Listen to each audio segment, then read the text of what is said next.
important advice on the practices. Do it as effortlessly as possible. Don't force your attention excessively. Keep a relaxed attention. It's a art you have to learn so that you become tuned to the natural phenomena as they occur. Because breathing is going to happen anyway, whether you look at it or don't look at it. So you can just take a stance as a neutral observer, waiting for the breath to come in, then waiting for it to stop, and then waiting for it to start out going out, and then again waiting for it to stop, and then again waiting for it to restart. No hurry, no anxiety that no breath मालूम नहीं पड़ रहा है. I should immediately know it. When you adopt that stance, your attitude to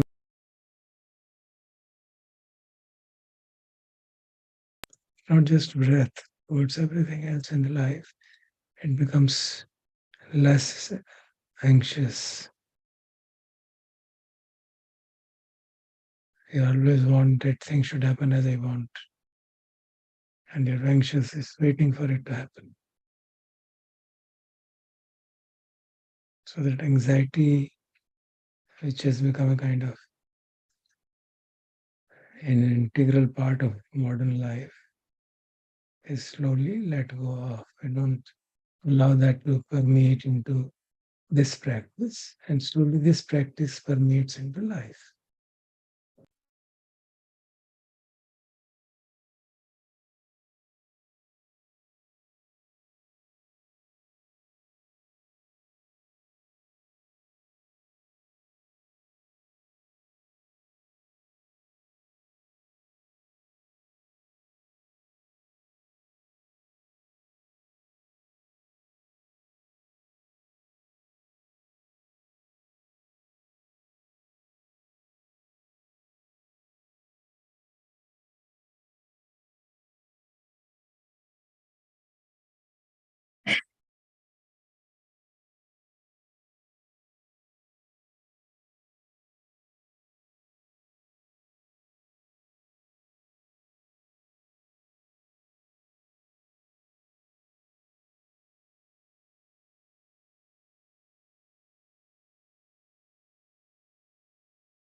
your eyes. You can open your eyes and relax.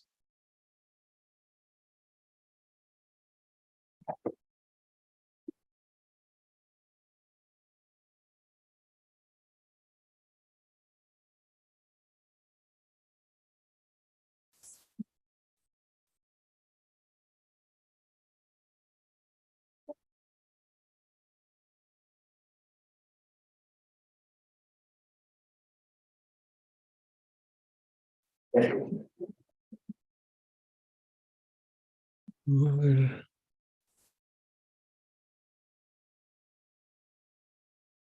start the discussion on the remaining noble truths today.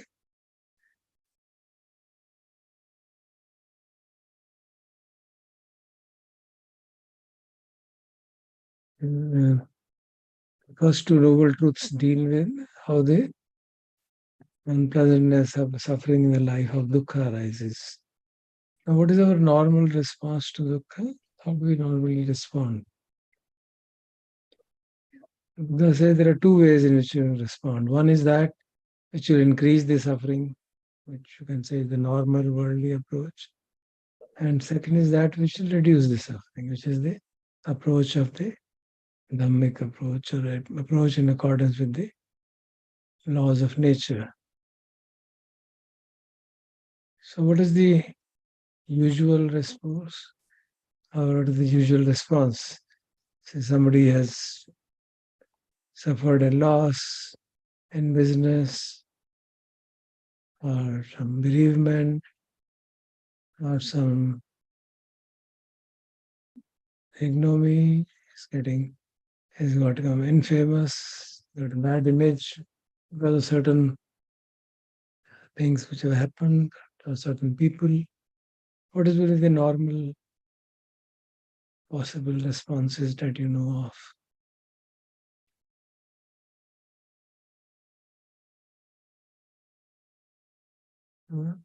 Going into a cycle of complaining about the situation and what we call as cribbing, probably. Yeah, that's one thing. Yeah. Suppose it is bereavement now. Against whom would you complain? You can complain against God, of course. It's a very easy punching bag. You can use it. The usual response. Feeling very dejected and sad and like losing all hope in. That is the result of suffering, but what is it? How does one respond to it? Crying or being angry at somebody else. Sir, are we audible? Sonal said Right. crying and Sumedha said being angry at someone. No. I can see only 5 of you. Is there anybody else also present? Yes. We are 6. 1, 2, 3, 4, 5, 6, 7. We are 7 actually today. I see only 5. Any the voice is audible. Yes, sir. Okay, table Somebody is very camera shy. It doesn't matter. The table region comes in a certain segment of the camera. If we sit behind them, so there's no table. That's Can't move the camera just in front of you. I'll shift there. Wait, the wiring issue. Wire is small, is it? Wire, it gets dismantled very soon. Okay, okay. That's fine. That's fine. That's fine. Yeah, any other response you know of other than complaining?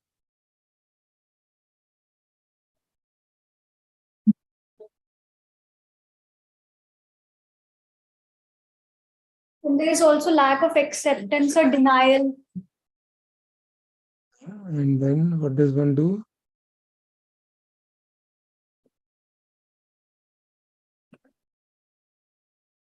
Also, one tries to distract oneself and doesn't want to solve the problem. One wants to escape from the problem, fly from the situation. So you have various escape mechanisms. So I'll try to put them down in certain ways. First is to try to forget it by indulging in pleasant activities. As we mentioned the other day, binge eating, TV, films.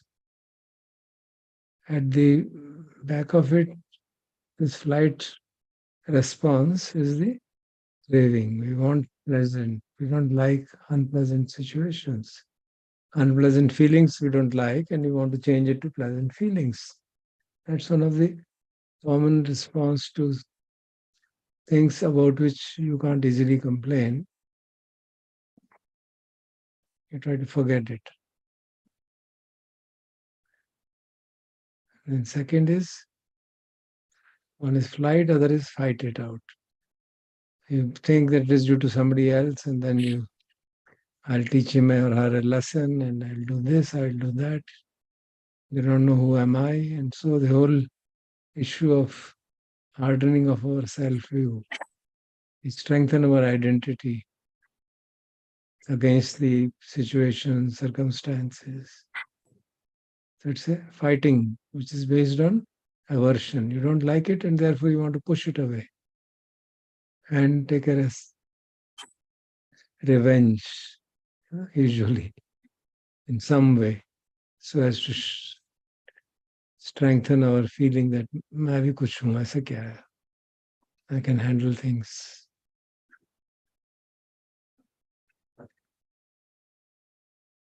So one is fight, other is flight, and then other is that of delusion. You dull our awareness itself, alcohol, drugs. You don't want to allow even the thought of that suffering to arise in the mind, because the thought itself is so painful that we want to forget it, not just by indulging in pleasant activities, but by creating in some sense, annihilation of the identity. Annihilation of the identity could be through the chemicals, or in the worst possible scenario, it becomes just trying to do suicide. You can't handle the things. So it's a kind of, you can see this relation to the three possible kinds of tanha, which we mentioned in the other class. Can you see? The first was kama tanha, second was bhava tanha, third was vibhava tanha. Vibhava means you want to just annihilate the experience. So these are typical responses. And will they end suffering in any way? They're only created temporary suppression of it, and then again it will arise, and again it will arise. Till either situation changes, or we just get too weary and try to forget it totally. And many times it takes months and years, lifetimes to forget certain grave sufferings which you can encounter in life. Suffering does not end, because we have not really done anything to end suffering from the root. We don't even know what it is. Why is it happening? So that's the usual response, and this is what he said. These are the responses which will eventually increase it. If you fight a situation, then you'll get more and more angry, and then you become more prone to failure. If you run away from it and indulge in some other craving, that craving itself may create some other suffering. And delusion, like alcohol and drugs, we know how much suffering it can create as an after effect of it. So this is the kind of responses which we say, which increase the dukkha. Normal responses of people who have not understood the life properly. And what will be the other response? The other response is in accordance with the fourth noble truth.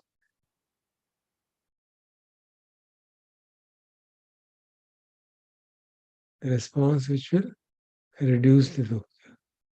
So what does the Buddha advise us? It says, understand dukkha. Neither fight nor flight. Understand it. So the first noble truth, the advice given is, there is suffering. Suffering should be understood. Understood means actually experience what it is, what does it do, and accept it, and see what does it do to the body and mind. And when we accept it, the reaction to that slowly comes down, and we get insight into the nature of experience. First would be it's impermanent. It will change.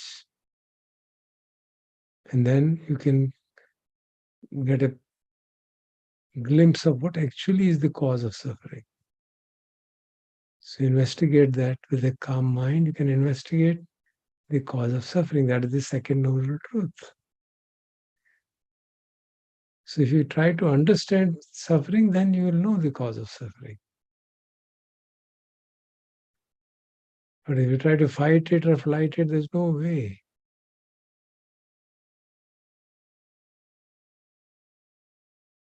See, there was pandemic we had all experienced 2 years, more than that. What did the scientists do? They didn't fight it or flight it. They tried to understand what's going on. Such a dangerous thing like a virus, they took in a laboratory, study it in microscope, figure out what is its chemical structure, do deep investigation, so they can understand how does it function, how does it really cause throttling of the respiratory system. And once they understood, then they could see, oh, this is the cause. This virus is eventually getting bound in this particular manner, and it affects the body in this manner.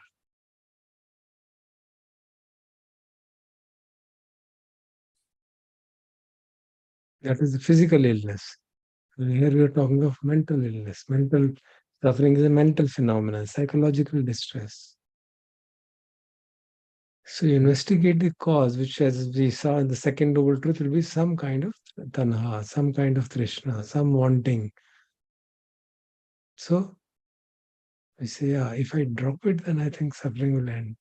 That kind of insight emerges, but just wishing to drop it doesn't drop it. And then we need somebody to tell us that it can be dropped. It can be, cause can be removed. And that's the third noble truth. That the cause of the suffering can be removed. Tanha can be removed. Of course, it's not easy. That's said very clearly. It's not easy. But yes, it can be done. The disease is curable. It's not incurable disease. Even now we have such incurable diseases, which if one catches it, matter ends. Nothing can be done.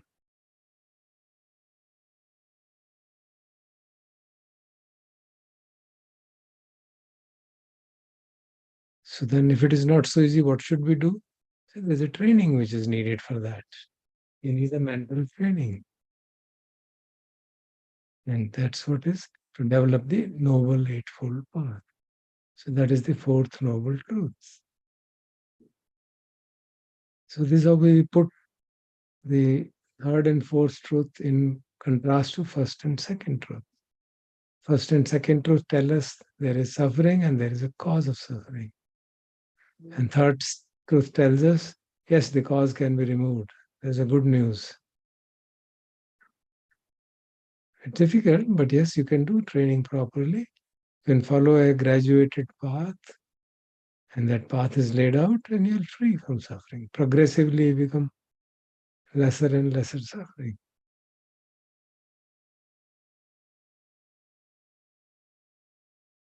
You can see this model is based on this whole presentation is based on a typical medical system which existed in our country, Ayurvedic system. They follow this very model exactly. In fact, even good allopaths follow that model today. Some don't. What do? There are the various aspects of handling a disease. You first diagnose it, understand its cause. Then there is a prognosis. Is it curable or not? And then there are medicines. There's a treatment protocol. So exactly similar approach and direct scientific approach to understanding the psychological illness.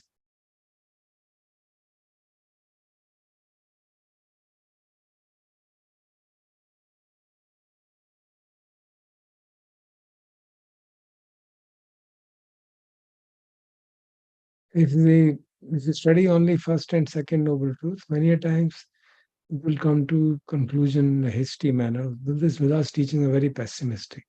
Just talks of suffering and cause of suffering. Well, come on, we know it's. Tell us what something pleasant. Why do you have to talk about the suffering? Why don't you talk about joys of life and happiness and so on? Of course, he does talk about it elsewhere. But the charge that it is pessimistic is obviously because they have not studied properly the third and fourth noble truth. Had these truths not been there, of course, teaching would have been sheer pessimism. But here is a message of hope. The cause of suffering can be removed. And he's not saying of the which particular type of psychological distress, everything. Whatever it be, minor irritation to massive, enormous sufferings due to major illnesses, bereavement, complete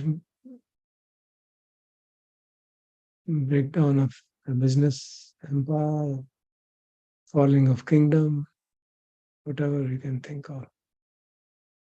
So there's a hopeful message. Yeah, a cause can be removed. And there's a method of doing it. Not just a hope, but a procedure. Follow this method and yes, you'll remove the suffering. And over the thousands of years, it has been verified that yes, if you follow this training, progressively the suffering reduces.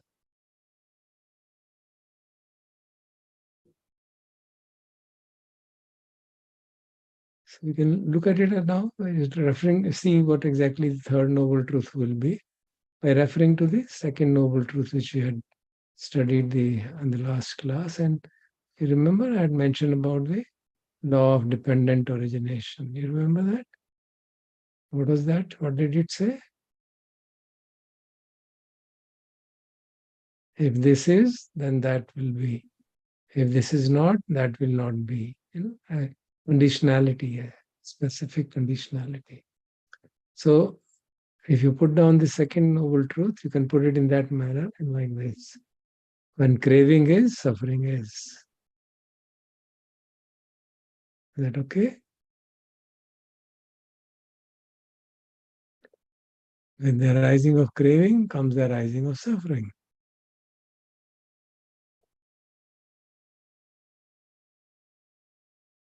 And therefore, the second part of it will be when the craving is not, suffering is not. With the cessation of craving comes the cessation of suffering. So, this gives you the clarity on what is the third noble truth. Cessation of craving, that's the third noble truth.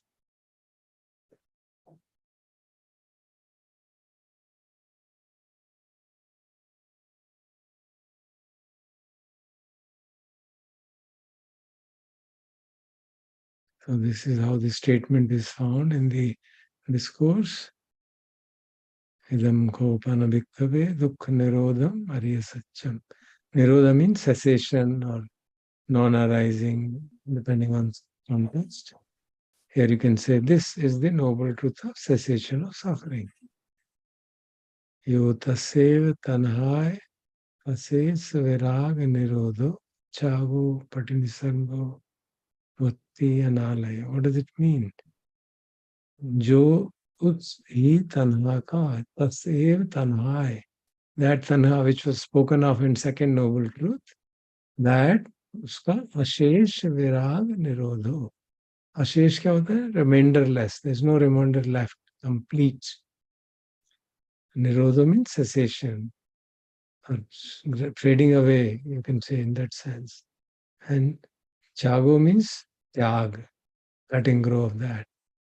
But in Nisango means just which you are holding up, you drop it, release it. We normally hold on to the cravings. It says, open your hand and let it go. Mukti is freedom and anarya is not adhering to it. So what does it say? The same craving which was causing you suffering in second noble truth, give it up. Give it up completely. Obviously, it's not easy, but there will be mentioned how to give it up completely, how to progressively train the mind to give up these cravings. And then various synonyms are given, giving it away, letting go, releasing. They have their own specific nuances. So this is the statement of the third noble truth. There is no condition put that this kind of suffering can be ceased and not another kind. There is no incurable psychological disease. There are incurable bodily diseases even now. Some of them can kill a person within few weeks.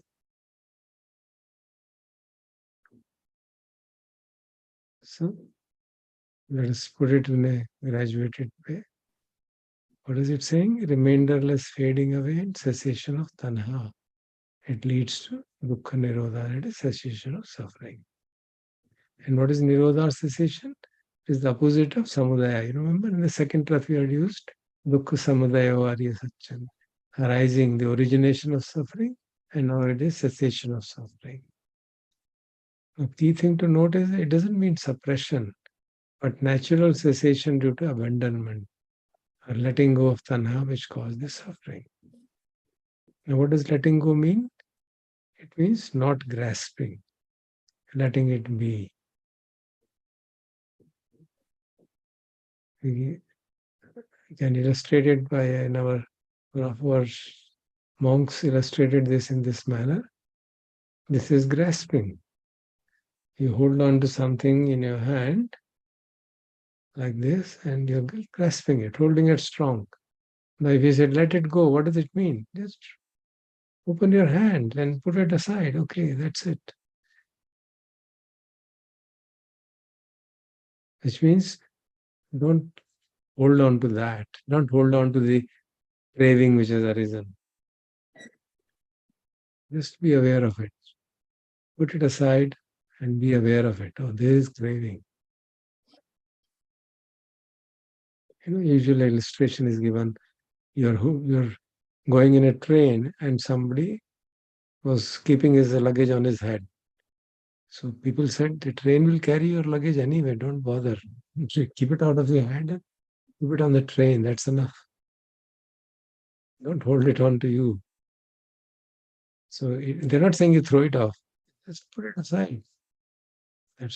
Let it go. Let it remain there. And when you need it, you put it up again. When the train station comes, you take it off and go. But don't hold on to it. So that's what is meant by letting go, not holding it on.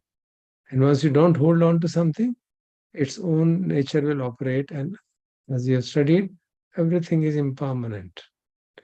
So if a craving is arising and you don't hold on to it tightly, just become aware of it. Oh, this is craving. In due course, the craving will fall down. It will change. Obviously, when it falls down, it doesn't fall down not to arise again forever. As a result of it, complete a slight reduction in that habit pattern happens. So when you do this exercise again and again and again, then it's a kind of gradual wearing away of that habit pattern. As I mentioned, the habit pattern is like a neurological pattern set up in the brain. So suppose somebody has a very strong tendency of getting angry. One way is when anger arises, you hold on to it. Yes, this anger, I should be set him right, I should fight it out, and then that anger becomes manifest in you. You become anger incarnate, and then you act upon it. Then suffering will increase only in that manner. So, what will be letting go of anger? You just observe, oh, anger has arisen. Let me see how long it will last. And then, sure enough, in due course, it will fall away on its own, natural cessation. That's the key word, is natural cessation. This is the key thing. Natural cessation, because that's the nature of all mental phenomena. They arise and pass away. In fact, all phenomena, mental, physical. Only thing is, physical phenomena have a larger duration of existence.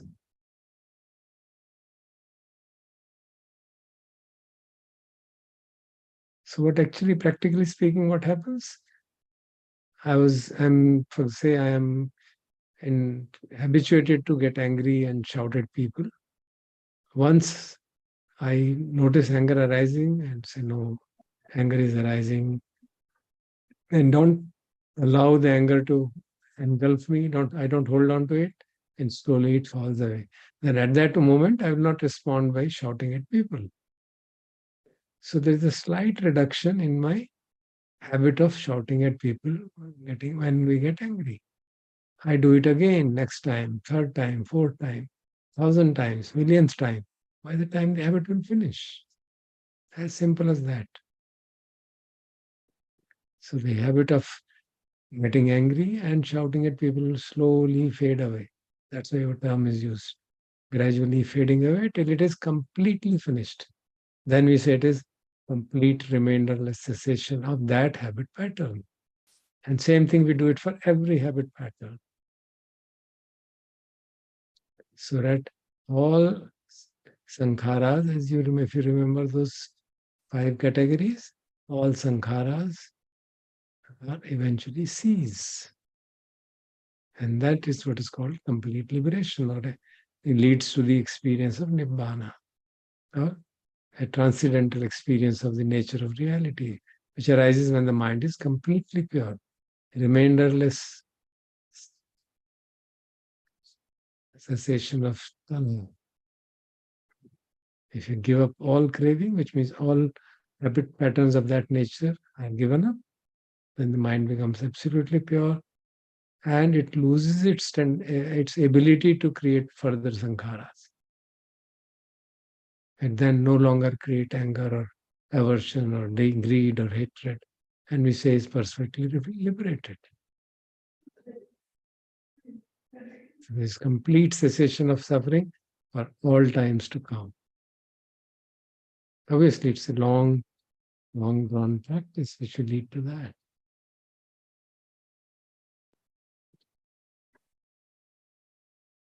Okay. Now, if you have any question on that, you can ask.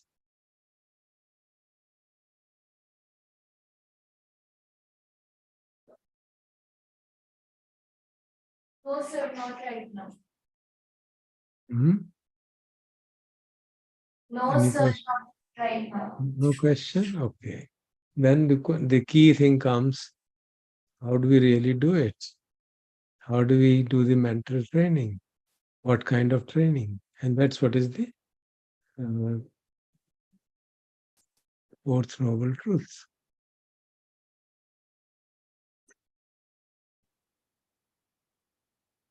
called the path leading to the end of suffering. That there is a path on which one has to walk. It's called Eightfold Path. 8-factored path sometimes. In the Sanskrit and Hindi, it's called Ashtangik Marg.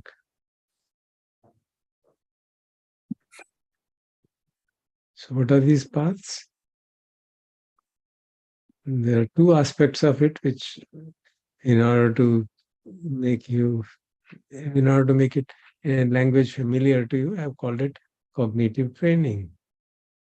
This is Sammaditthi, Samma Sankappa, wise view and wise resolve, or wise thinking, wise aspiration, wise intention. In various ways, Sankappa in Hindi you can translate it as Sankalp. Sammaditthi means Samyak Drishti. Ditthi is Drishti. How you look at the world, how you look at your experiences. And Samma Sankappa means Samyak Sankalp. Appropriate way of thinking, right way of thinking. Sometimes it is used right view, sometimes use wise view, sometimes a perfect view, and different translations. Basically, it means cognitive training. You look at changing your way of understanding. So you always also translate it Sammaditthi as right understanding. That you understand the things properly. What do you understand properly? What is suffering? Why is suffering caused? And similarly, other aspects which we'll discuss in later, but they are all associated with the way we look at our experiences, the way we look at the world.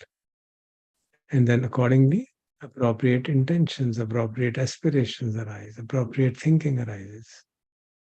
So these are two aspects come under cognitive training. Then we have three aspects which come under sense restraint, or Shila, they are called Shil.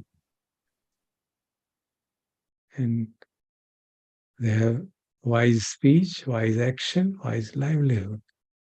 Samma vacha, or you can say Samyak vani, Samma kammanto, Samyak karman, Samyak sharir ke karm, Samma ajiva means Samyak ajivika, wise livelihood. How do you earn your livelihood to keep the body, to meet the requirements of the body, of your own and family? So these three aspects of speech, action, and livelihood, they are indicator of the need for sense restraint. Something should not be done.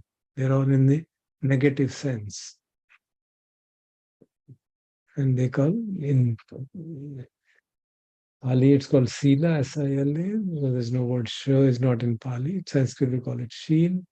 Just cognitive training is called Pragya.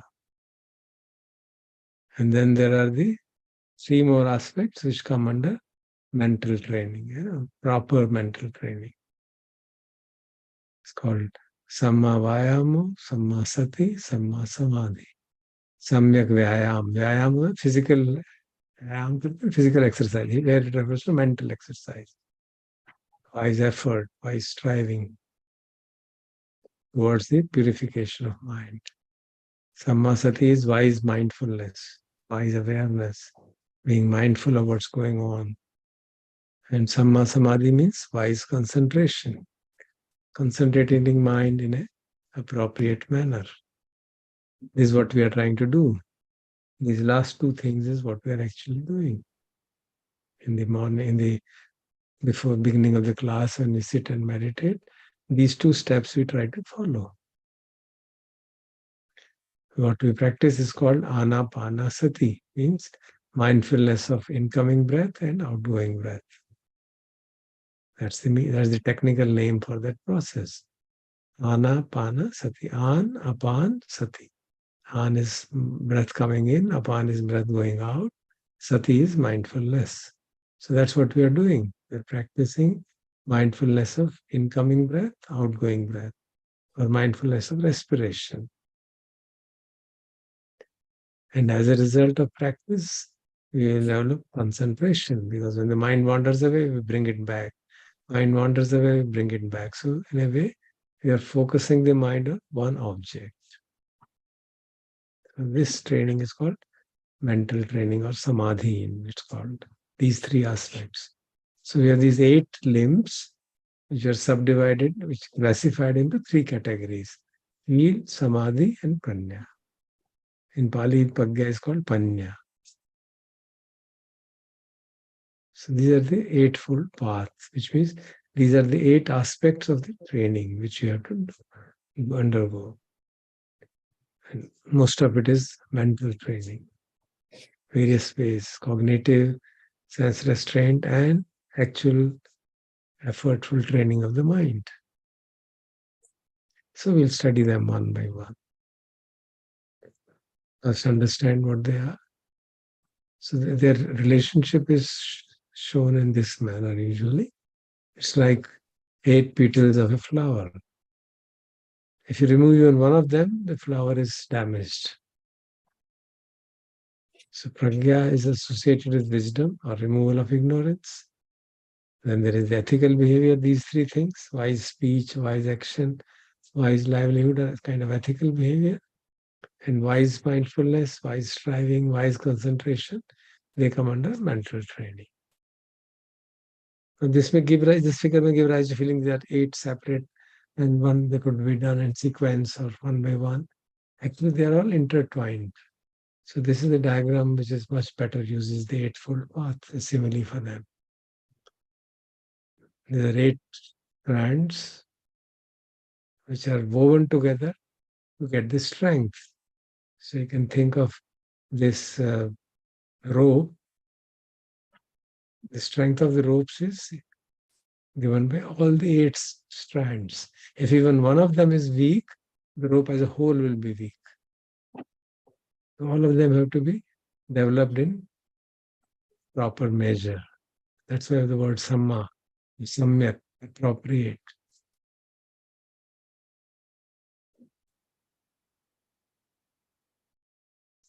So we come to each one of them in some more detail, one by one. The wise view. There are different aspects of wise view which are outlined by the Buddha in various teachings. First of it is the usual, most commonly given statement is developing insight into the 4 noble truths. Not insight, not intellectual understanding. You understand the difference between insight and intellectual understanding? That it becomes a part of you. That you are able to imbibe it and put it into practice. When you are able to put a understanding into practice, usually it will be happen when you have really got penetrated into that true teaching.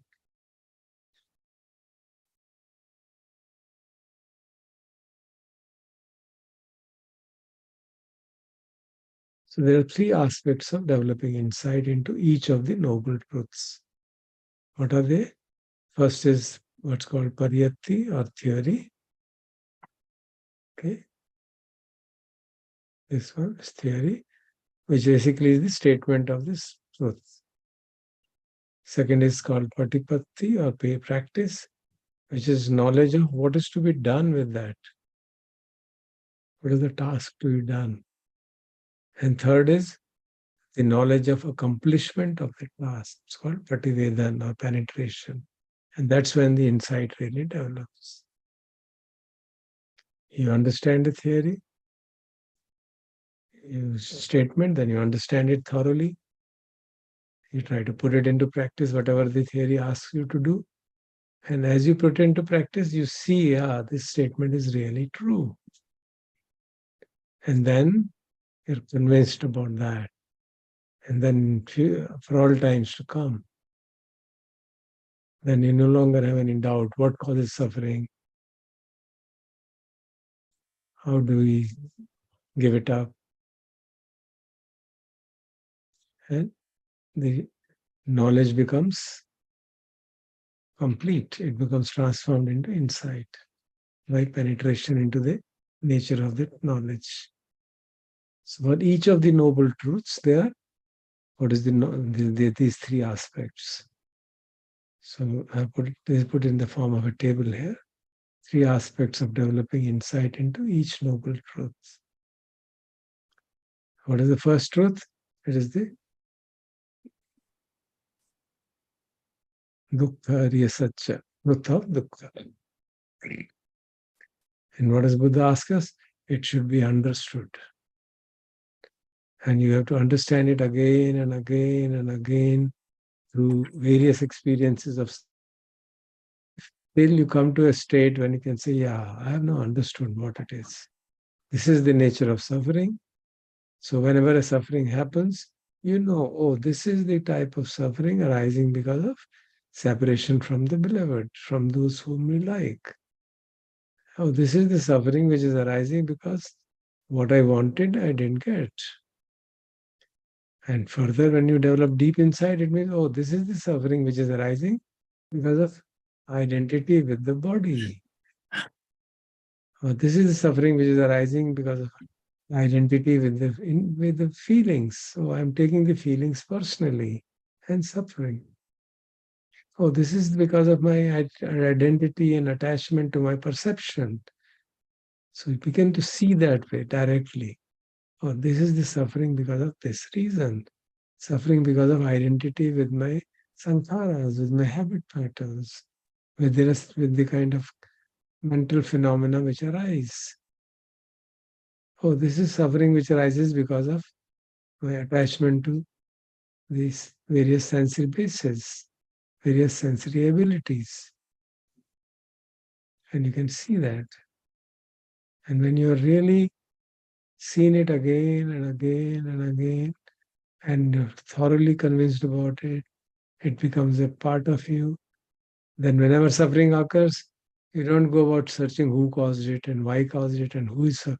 You understand it's just suffering, it's just an experience. And there's no one here who is really suffering. It's just an experience. And I'm taking the experience personally, and therefore suffering is there.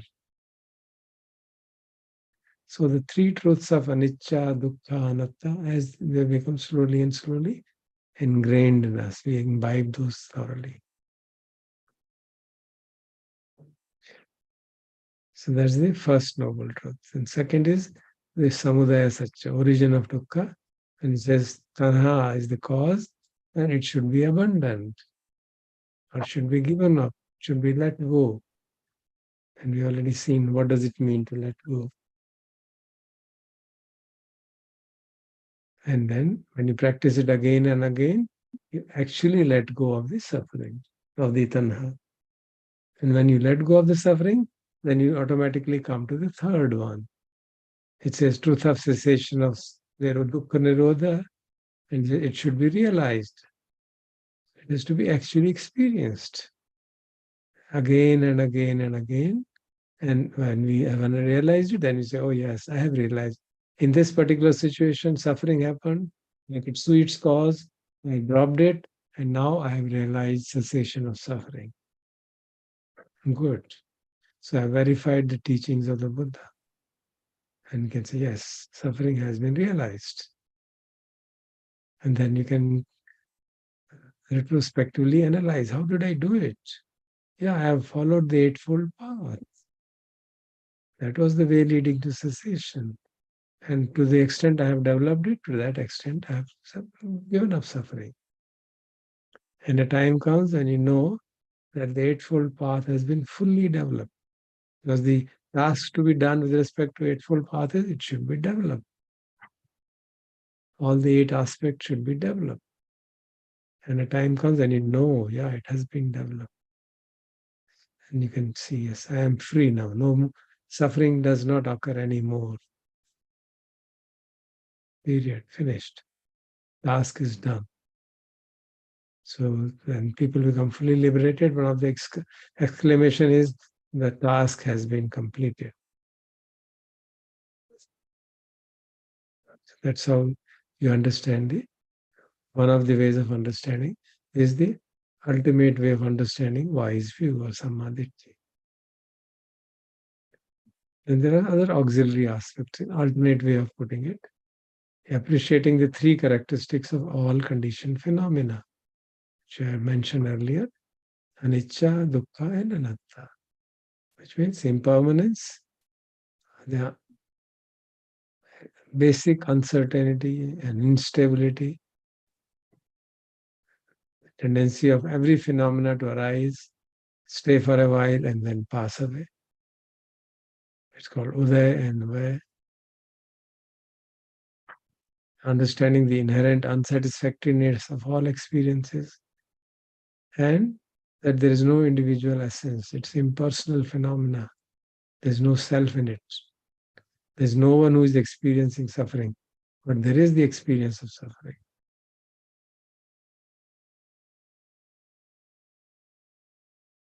This is another way of saying the same thing. In fact, the development of the Eightfold Path would result in all this. Or you can use this as the basis, and that on that basis develop the Eightfold Path of seeing the characteristics of every experience in these three categories. As you see them more and more and more, the path gets developed naturally.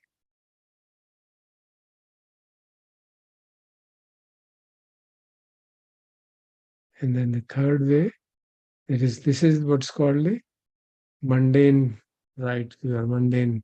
These 1 and 2 are called the supramundane, which means those which lead to freedom from the cycle of birth and death.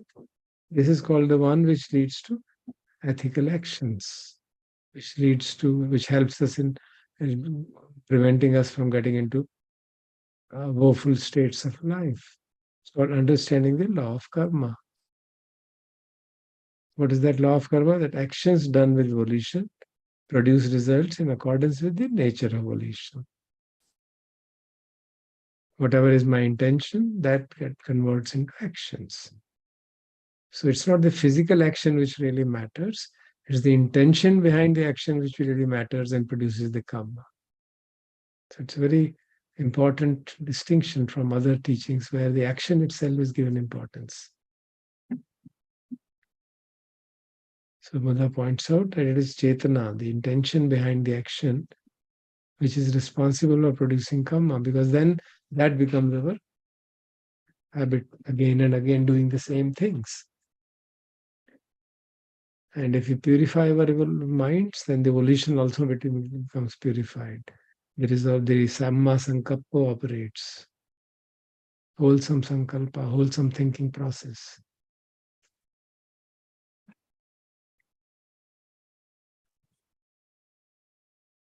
Then a general understanding of this wise view would be to discern between what is right and wrong. To know that this is wrong view, this is right view, wrong speech, this is right speech, this is wrong action, this is right action.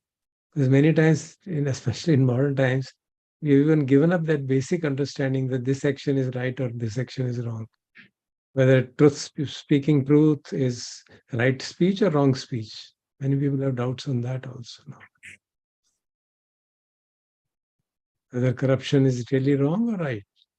People have doubt or ambivalence about these things. And the importance of right speech, a right view, is brought out in one of the talks which Buddha gives, one of the teachings. He says one of the right view, right resolve comes into being. When the view is right, his thinking will become right, his intentions will become right. And if the thinking is right, then speech will be right, action will be right, livelihood will be right. And when these are right, then it becomes possible to have right effort, right mindfulness, right concentration. And then with right concentration, right knowledge emerges, and then the whole cycle continues. So it's usually shown in this manner, that each link of the path strengthens the next. If the view becomes wise, that's why it's put to be at the top. If it becomes wise, you know the things, understand the world properly, you understand the cause of suffering properly, then your intentions will also become such that they don't cause you suffering.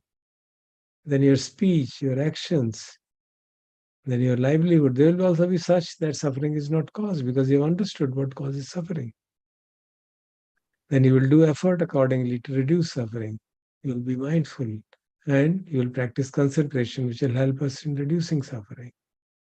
And with that wise concentration, the view becomes easier to develop the right view. And then the cycle becomes like a spiral which keeps on strengthening, and the whole process strengthens till it becomes perfect. Each element becomes perfect. And then we say a person is fully liberated.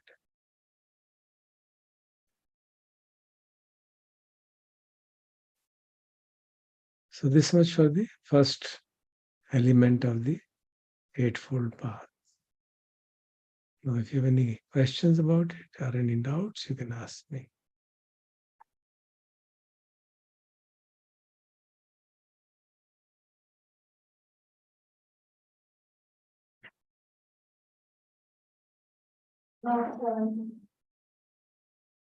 Yes, please go ahead.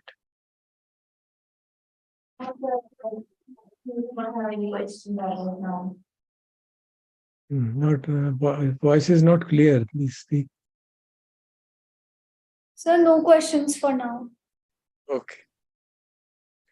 So you have these aspects of. First is to develop insight into what is the real cause of suffering, to understand that. That's why it is said developing insight into Four Noble Truths. And then, which means understanding cause of suffering and the way to remove it. And then the appreciating characteristics and the law of karma. Okay? Then we come to right resolve or right thoughts. So they are generally classified in the three categories. Resolving to renunciation. Renunciation means, in the absolute sense, giving up householder's life.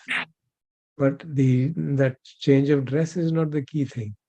Key thing is giving up these qualities, giving up greed. Renunciation means absence of greed.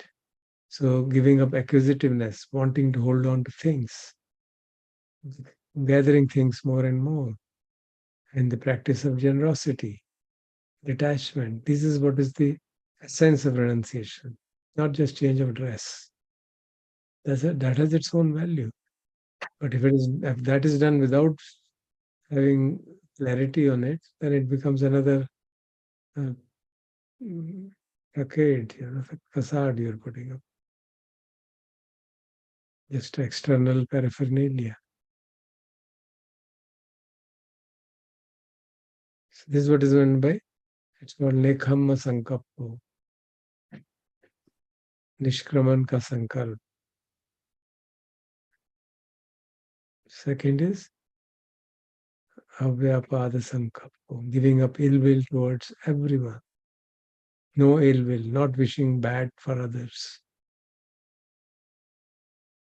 which means having attitude of kindness and goodwill towards others. Everybody. And third is Avihimsa Sankappo, giving up violence towards all, solving all conflicts non-violently. Can you see how these arise from wise view? Can you explain how these arise from wise view? What is the relationship to Four Noble Truths? And like when we talk about loving kindness, giving up ill will towards anyone, so it kind of goes back to the wise view that I am that what my intention is when we were talking about the third way, that is um understanding the law of karma, that what my intention is behind anything, and intention somewhere or the other, then it gives rise to how are we well wishers for everyone, or are we ill wishers. Yeah, but how does it relate to the Noble Truths? How does it relate to suffering, my suffering? How does, suppose I don't follow this, I am acquisitive, I want to gather things for myself, I am miserly.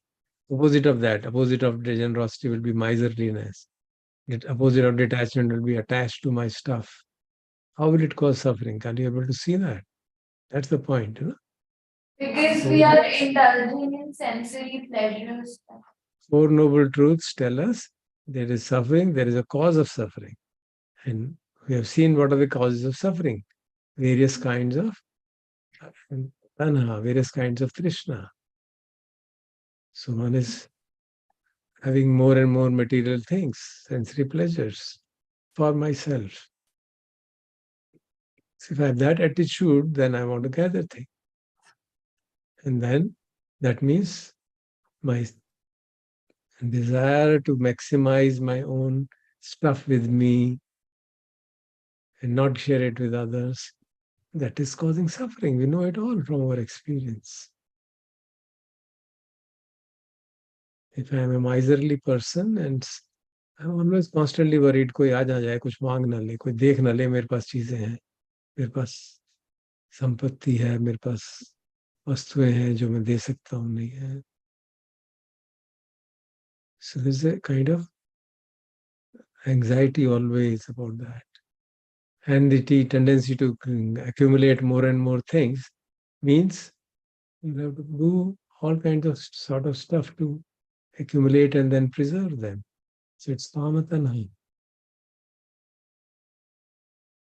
which gives rise to opposite of this.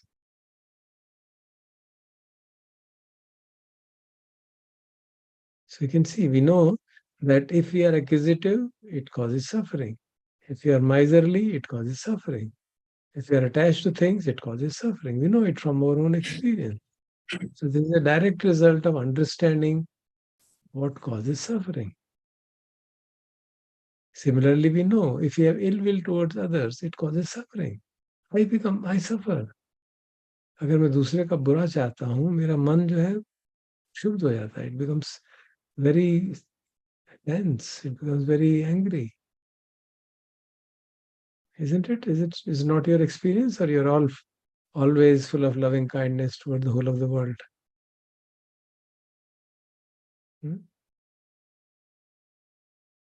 Similarly, when we have thoughts of violence, we want to take revenge from others. We want to settle down. जिसने मुझे ऐसा कहा, मैं देखता हूँ इसको कैसे, मैं किस तरह से इसका नुकसान कर सकता हूँ. How can I? Okay, he's trying to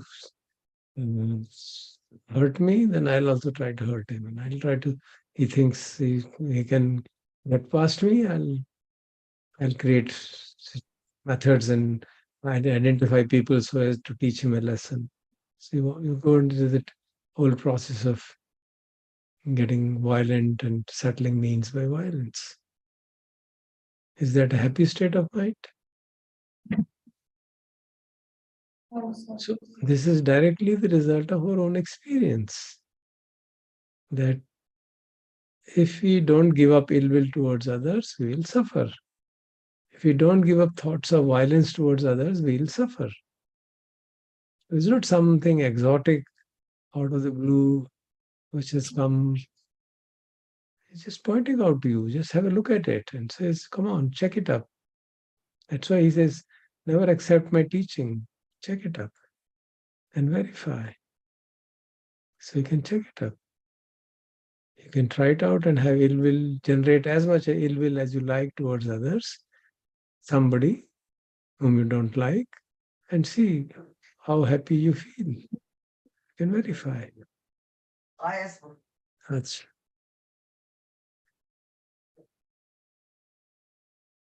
similarly, if you try to set up methods of conflict resolution by violence, that's what whole world is doing. Is it making anybody happy? Causing suffering to both, everybody. Both parties involved in violence suffer, and probably the effect spills over to the rest of the community. And so, for example, the whole of the world in the present time, when the war is happening between Russia and Ukraine, the whole world is suffering in various ways.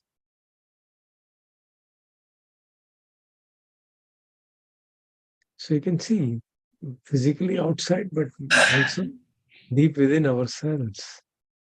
When we perpetuate even thoughts of violence, it is resolving. It means thinking about that.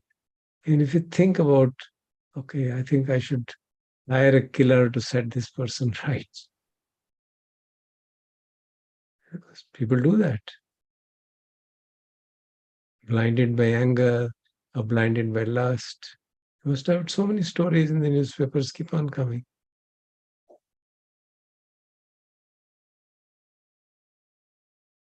And does it really lead to happiness of the person who is thinking in that manner? So you can verify from your own experience. Give it a try and think someday. And just as an experiment, don't put it into practice.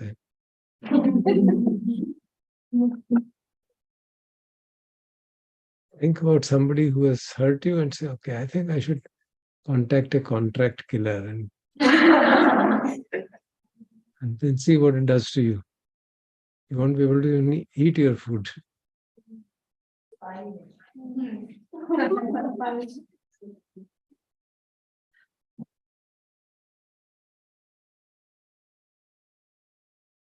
So this is the wise resolve, our thoughts, intention. So these are the classical words I have just written here. Nekamma Sankalpo, Avyapad Sankalpo. It is the shift ho gaya.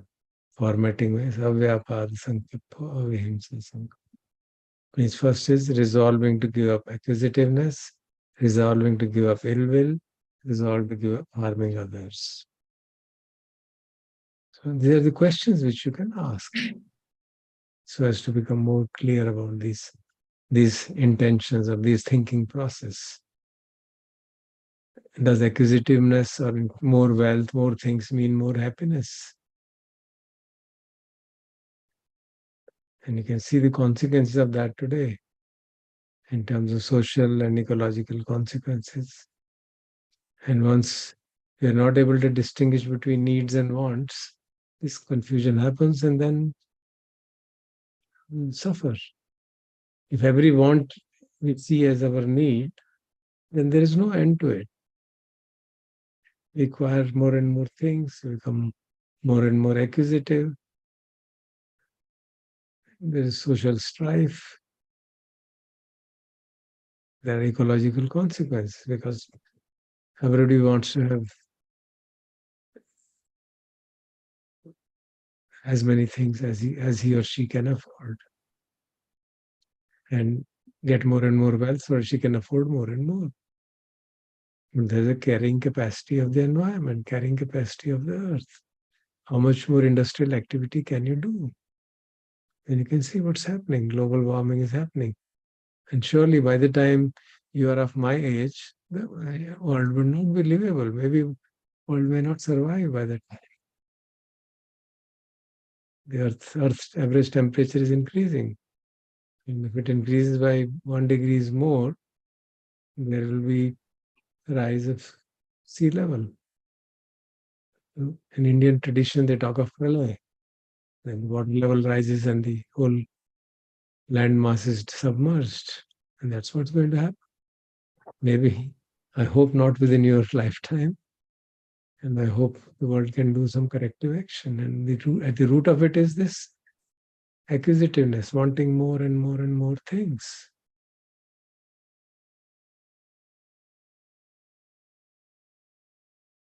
Then the resolve to give up ill will.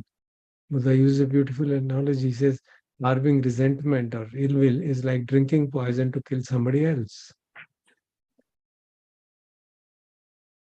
Because ill will is like a poison. It will hurt you first.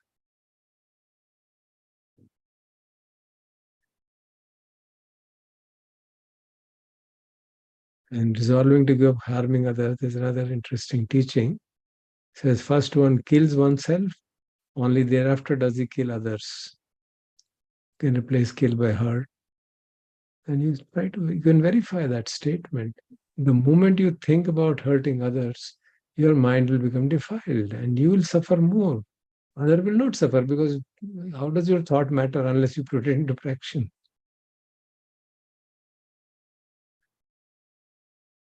And he gives another example. His master in giving similes.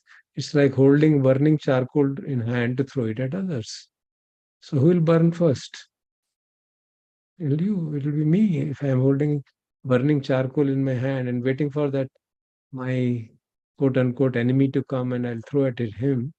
I'll be burning first, and the other person may or may not. He or she may be wise to avoid it. So you can see the relationship of this to the wise view, to the Four Noble Truths, to the understanding of suffering. That's why he said, wise view gives rise to wise resolve. If you understand the cause of suffering, various causes of suffering, then you will not do things which cause you to suffer. And therefore, you will give up acquisitiveness, you will give up ill will, you will give up harming others. So it's not a commandment being given, do this, do that. It's actual experience that, yeah, if I do this, I suffer. I suffer first. And there only thereafter others will suffer or may not suffer. I am the first one to suffer.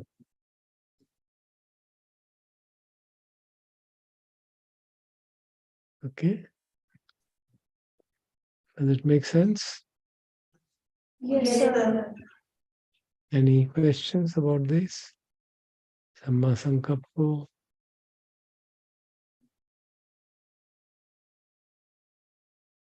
Any things which you don't feel like agreeing with? So can we take a minute before moving on further, just a minute of silence? Yeah, sure. Have a look at it. Have a look at it. You can write down if you like, no problem.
We'll have a look at the wise view. These are the three aspects of wise view. One, it is understanding developing insight into them. Then the other three characteristics and karma.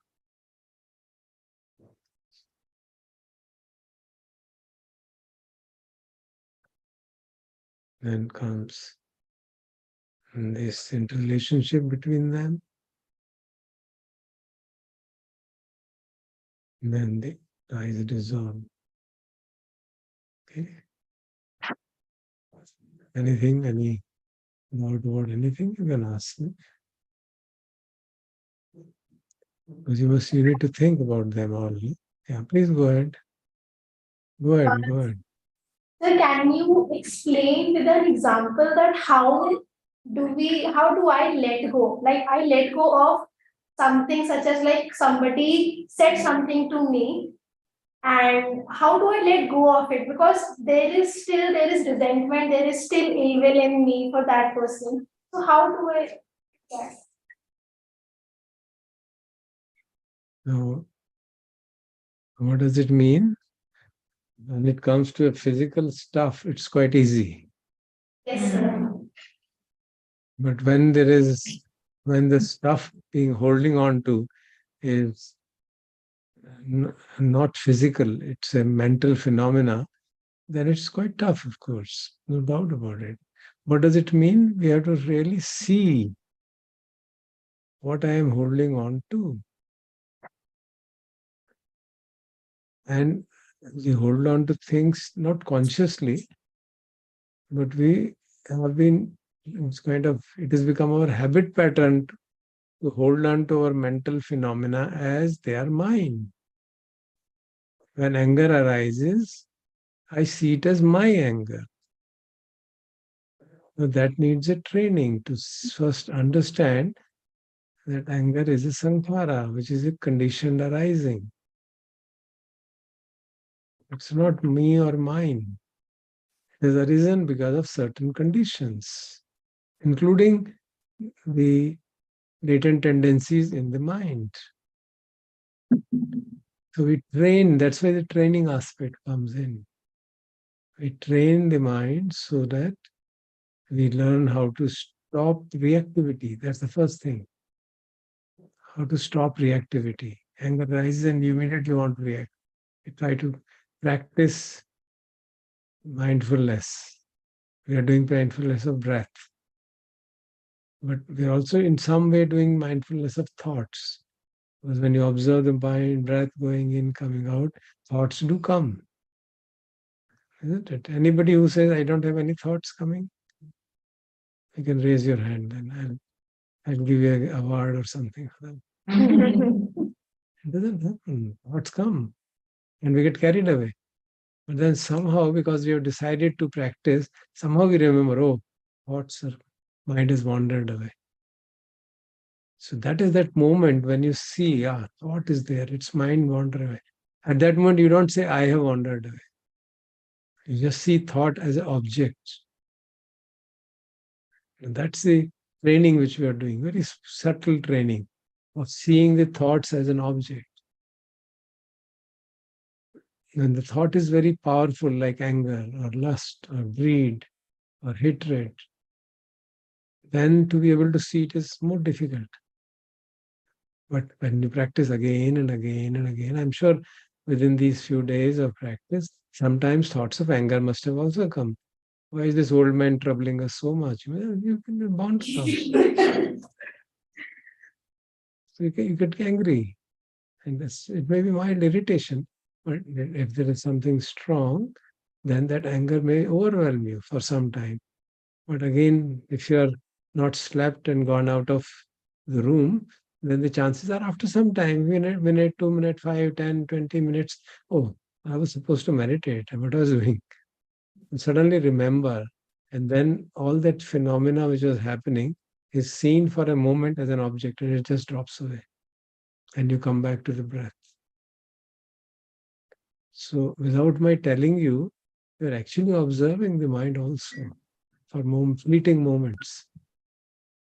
And that's the training which you have to develop more and more and more. And when you develop the training, then a state comes, you become aware, oh, anger is about to arise. Please hold on, hold on. Then it finishes. The moment you become aware, it finishes. You let go of it. You're not grasped it. You're not holding on. You don't have to really let go of a non-physical thing. You don't have to grasp it. A non-physical thing will not have to be dropped like that. You have to actually just not hold on to it. That's all. So what do you mean? You just see it as an object. You distance yourself from it. The moment you distance yourself from it, it becomes an object. It doesn't become you.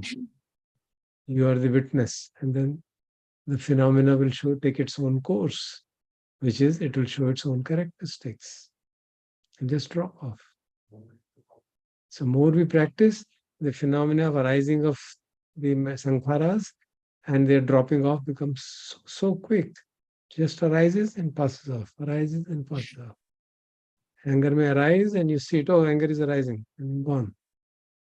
You're back into the task which you want to do. But that takes time. You practice again and again and again for long periods of time.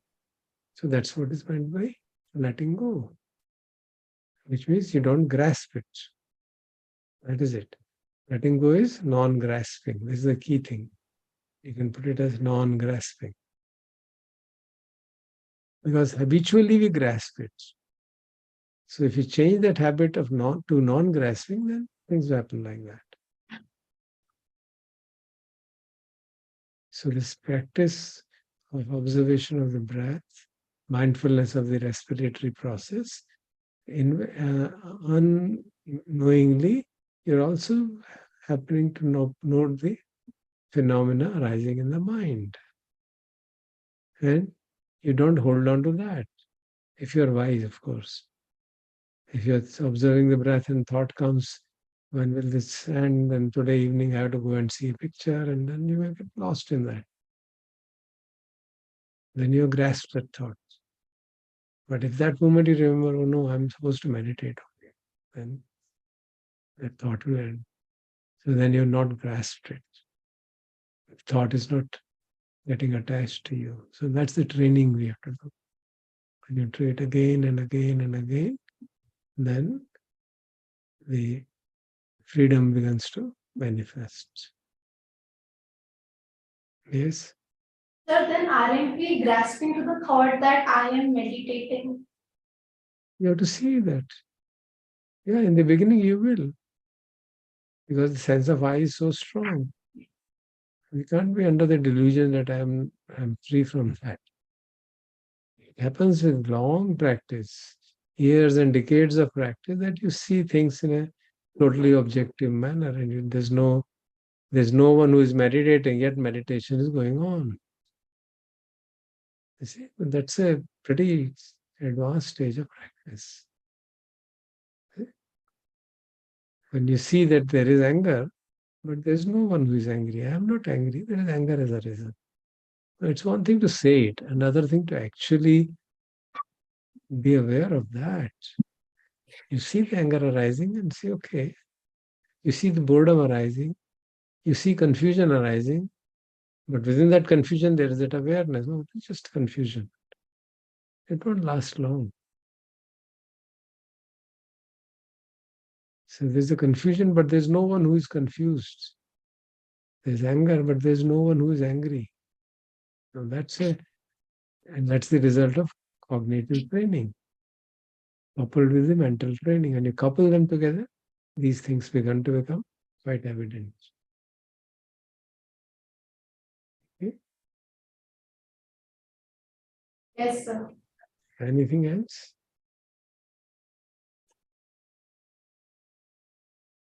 No, sir. Okay. Okay. So we have done this. Wise resolve. Then we can come to wise speech. So I think we can stop here. It will become too heavy. So we'll sit quietly for 5 minutes and see whether you can see the anger which arises on sitting quietly.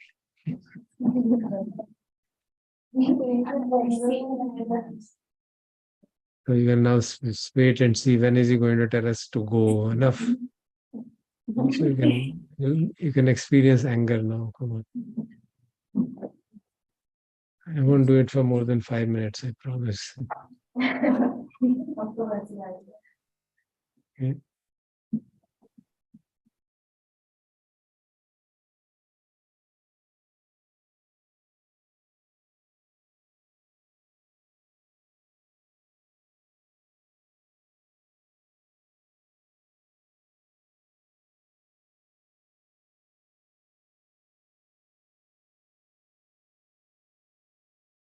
So while you're being aware of the breath, you have a task to be additionally alert about the thoughts which arise. Okay? But don't lose awareness of the breath.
Good. So, how many of you got angry?